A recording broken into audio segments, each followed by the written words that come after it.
Bonjour à tous et bienvenue sur Foot Universel TV, la chaîne qui vous plonge au cœur de l'actualité footballistique mondiale avec passion et expertise. Aujourd'hui, on va parler d'une énorme révélation qui agite le monde du foot. Le Maroc a refusé de jouer un match amical contre l'Argentine de Lionel Messi. Oui, vous avez bien entendu, les Lions de l'Atlas ont dit non à un affrontement face aux champions du monde en titre. Mais pourquoi? Accrochez-vous, car on va décortiquer tout ça avec des infos vérifiées, basées sur des sources fiables comme le journaliste Hervé Penaud de l'équipe.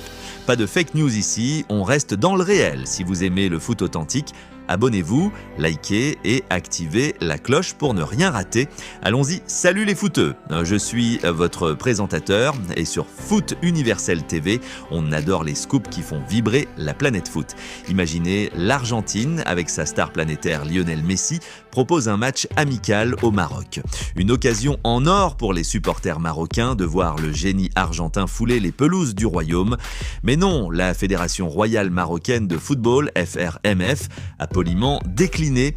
Pourquoi refuser un tel spectacle? Selon Hervé Penaud, journaliste chevronné de l'équipe, la raison est purement financière et pragmatique. L'Argentine a demandé pas moins de 10 millions d'euros pour la simple présence de l'Albi-Céleste, avec Messi en tête d'affiche, bien sûr.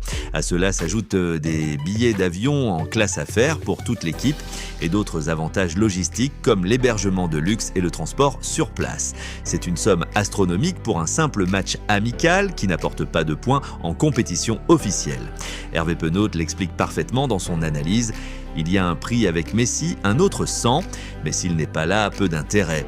En clair, la valeur marchande de l'Argentine explose quand Messi est aligné. Sans lui, l'intérêt sportif et médiatique chute drastiquement et on comprend le dilemme pour de nombreuses fédérations africaines, comme le Maroc, dépenser une telle fortune pour 90 minutes de foot, même face aux meilleurs joueurs du monde, n'entre pas dans une logique budgétaire raisonnable.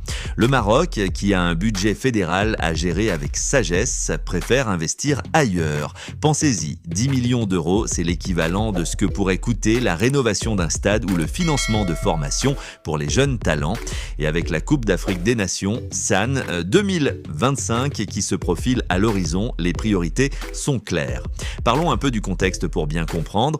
Le match était prévu pour le 14 novembre 2025, une date FIFA dédiée aux amicaux internationaux. Pour l'Argentine, ces rencontres servent de préparation intensive pour la Coupe du Monde 2026 qu'ils défendront en tant que tenants du titre et pour la finalissima contre l'Espagne en mars 2026. Lionel Messi, à 38 ans, est toujours au top de sa forme. En octobre 2025, il a été élu joueur du mois en MLS avec Inter Miami